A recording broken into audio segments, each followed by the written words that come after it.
Okay, so next we have these big tubular sides of the actual cockpit framing, and again those come in these kind of arrangements, lots of attachment.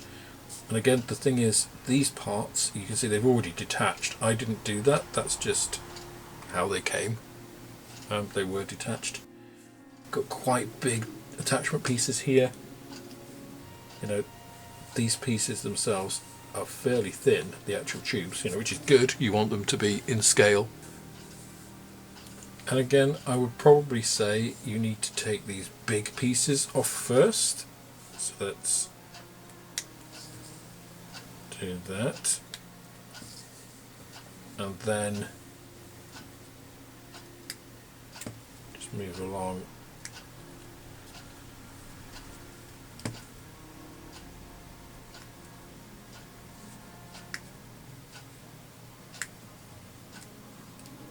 Detaching it from the frame like so. So nice pieces, quite fragile, but again I'm going to point out a thing here. We've got a sink mark right here. That is on the inside of the frame. So we think that is facing the actual side of the aircraft. So this is inside, so is that going to be visible? Well, probably, and we really need to cover that. So again, I'm going to fill that, and we will get that sanded before we start doing any of the other pieces on this side.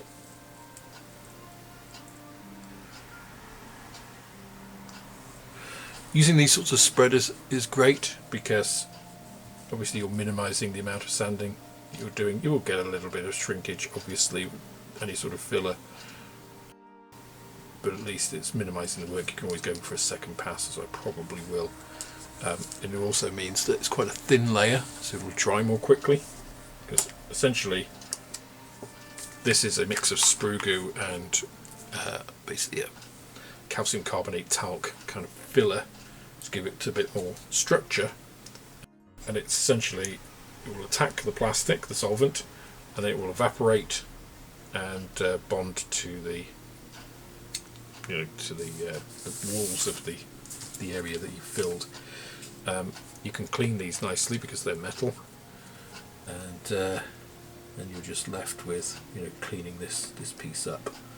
So, which you can do to some extent with this itself, because it is obviously metal. It's stronger than the plastic.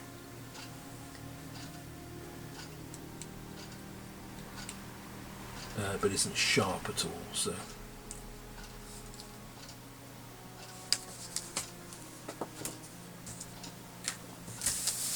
anyway,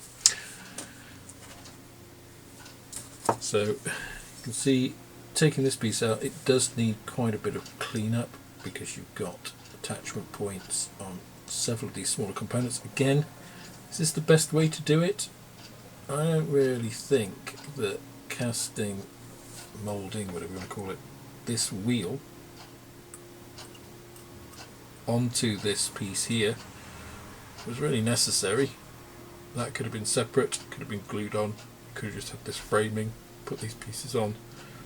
This piece obviously gives it some stability, but yeah,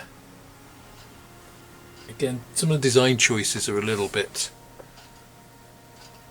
off, I would say. Not the best.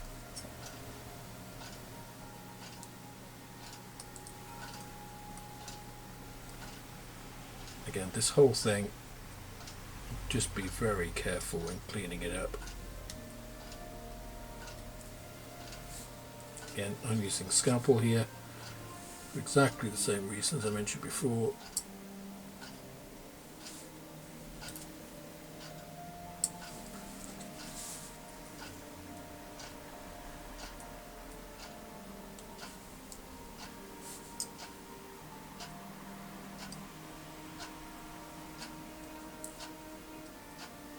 But again, some of where you need to trim to isn't very clearly defined. It's not easy to see sometimes.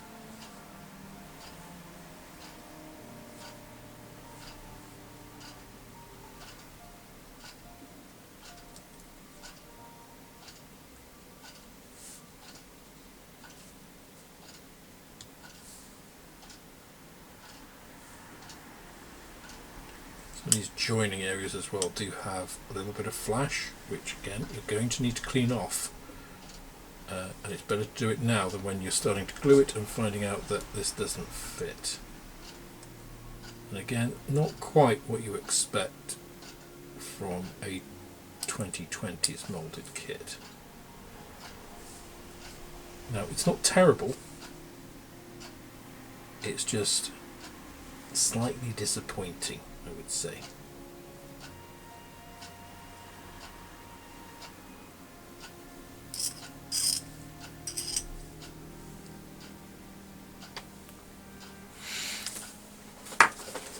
Right, now that we actually have a piece we can use, so this is all backwards, and then we have this piece, this little kind of instrument panel console. This again does need a bit of cleanup. We've got quite a prominent seam line all the way down it.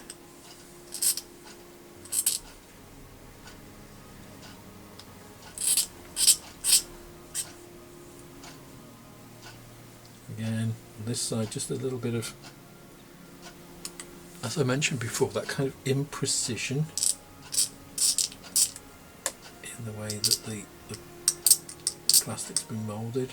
It's just kind of almost like a little seepage. Not enough to call it flash, really. Mini flash, I suppose. So on this side,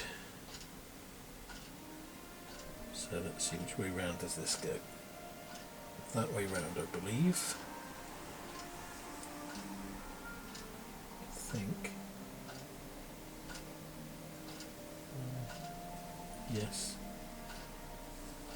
So it goes onto that pin. Does it?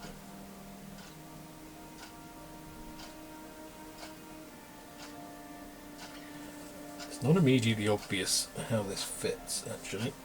Let's just turn it around the other way and see if it will work better. Okay. That big gap goes around there, and that goes on. Okay, it's obvious when you've got it in the right place.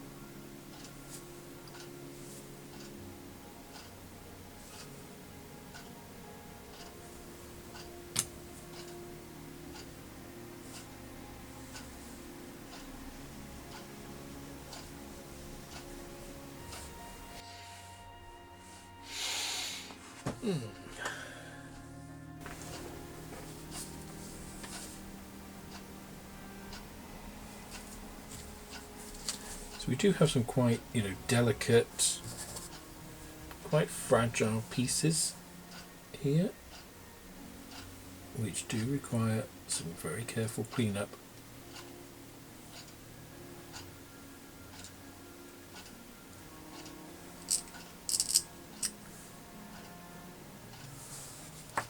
Again, we've got a little pin ejector mark here, which isn't great.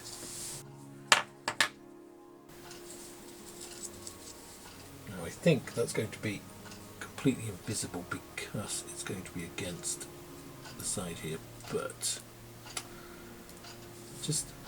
it's more like the impression of the kit, I think. Kind of, if you see that, it's like, oh, okay.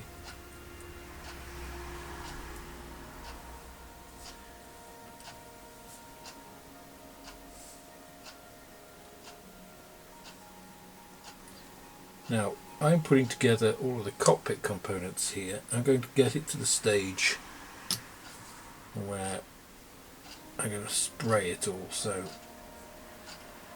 I don't usually paint pieces before construction unless they're going to be very inaccessible, and all of these should be pretty accessible in terms of, you know, the different types of painting on this. So that's that.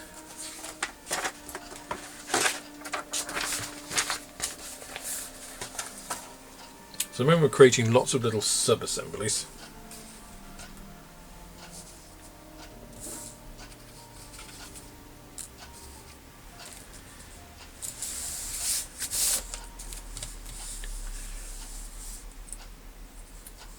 This again, I get that this creates the right angle. That's nice, but this is an awkward piece as well. It's got quite a bit of that, you know, edge, mould edge flashing, where the mould hasn't quite come together, and you've just got that little seam that does need cleaning up, and it's really easy. I mean, you can see how much that's flexing on that point.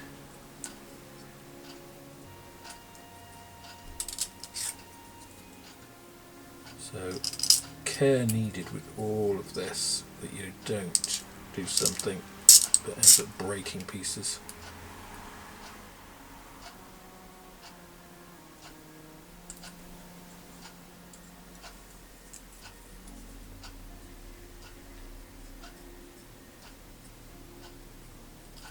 And because it is a larger scale, you will kind of be looking at more of these pieces, so it is more visible in that sense.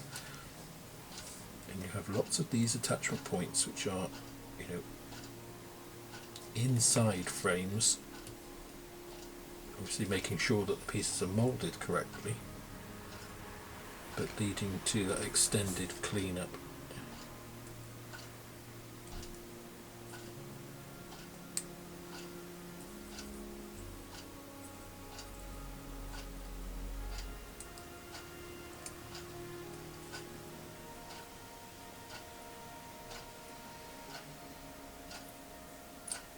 Okay, I think that piece is more or less where we need it to be.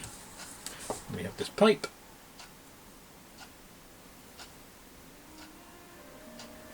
Which actually is not too bad.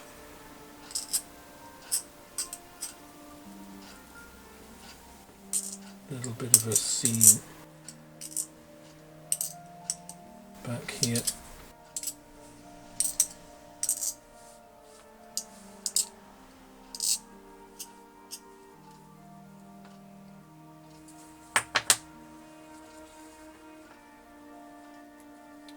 So this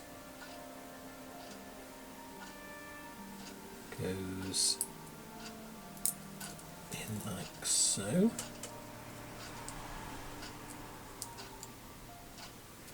Oh, okay.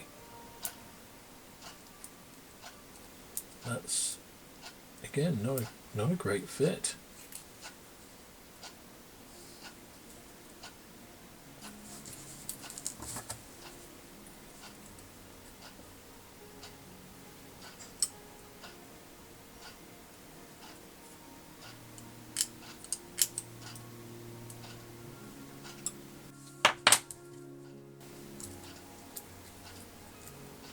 See what it's trying to do. That piece goes in there.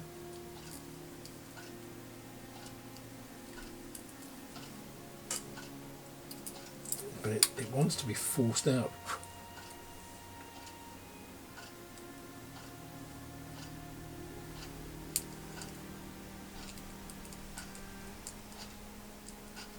So the problem I have with parts like this is when this happens, you end up using more force than you should, and that's when parts get broken and when injuries can happen.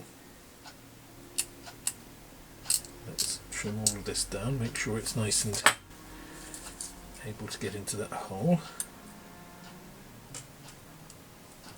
Okay, it's better, but it's not great.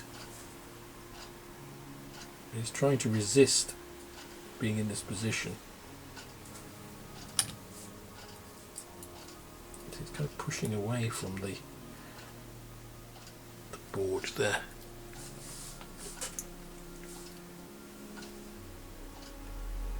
Okay, I think that's got it. Okay, that was slightly unexpected.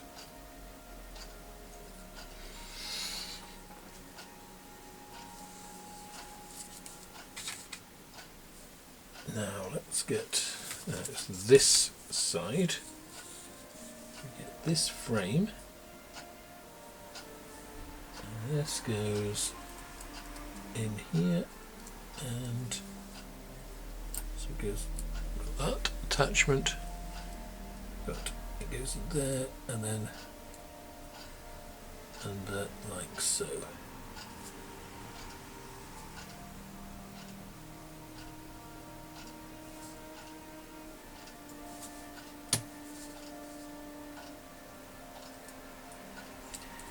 It's not the most positive fit, I will say that.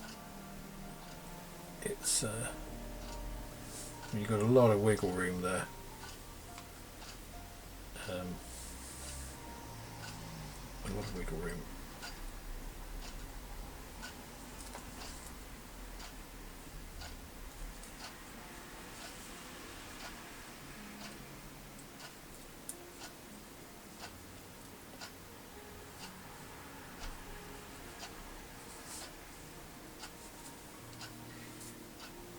That's nowhere near there. Okay.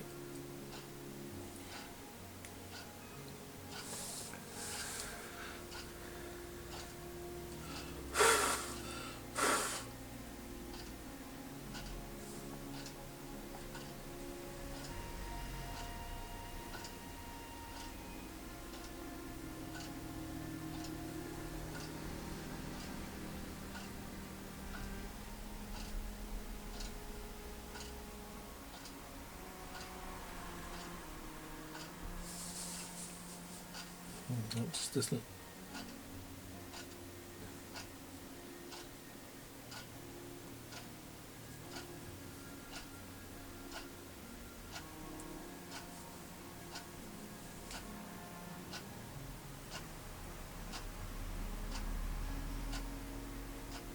That isn't great, I must say. And this is basically exactly the same on this side. So we come in here, be attached to that, and go there with these pieces. And again, some of these I've missed the trimming. Do need trimming.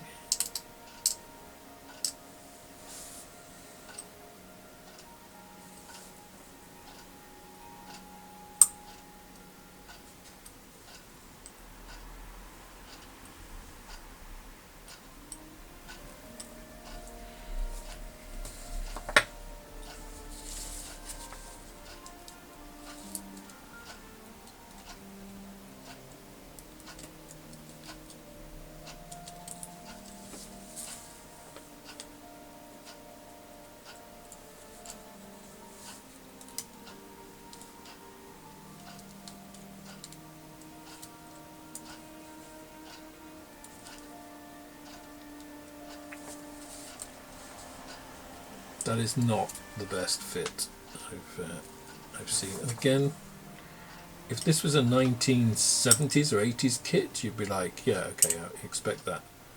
For a 2020s kit, this is not the kind of fit I would expect.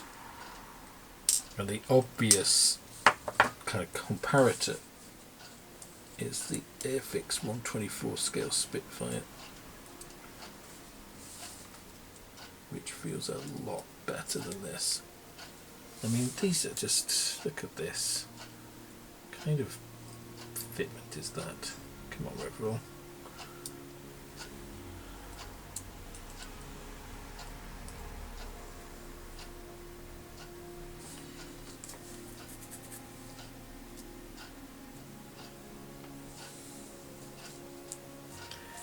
So I am going to put this together. I was thinking maybe I would leave it, paint each side and then come in, but it's such a, I don't want to say rubbish, but it's not a great bit that I don't feel comfortable with doing that. I think we make it. It's a pretty open frame. I think, I mean, there's pretty easy access to get into all these pieces to paint. You know, detail paint. So I'll spray the main structure and then detail paint individual bits, but that was, I mean, good God, look at this. It doesn't want to go together at all.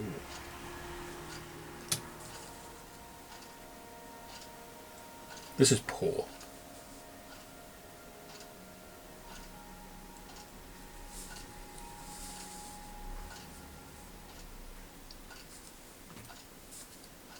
The way that these have been engineered / moulded is not really what I'd expect in a modern kit. I mean, it does work with persuasion and patience, as you've seen. As you know, patience is not one of my strong suits. That's one of the things that modelling really helps with, I feel. And you know, the result is good.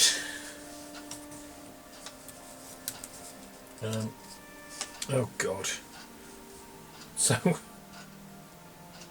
I've forgotten a piece. In all of that bluster, there's also this piece to put in at the same time. Alright, yeah.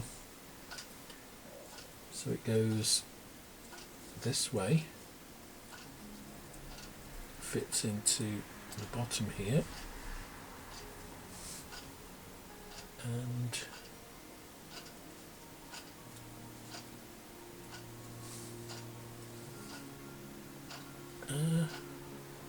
on there, question mark.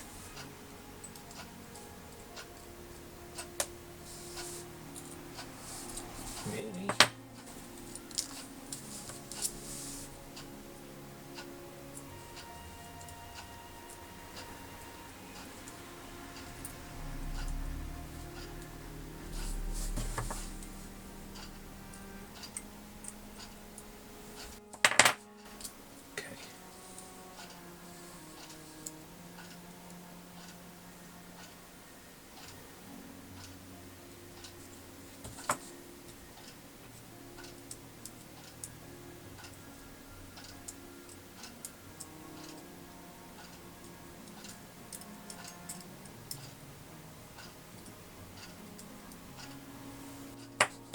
That's how it's supposed to go.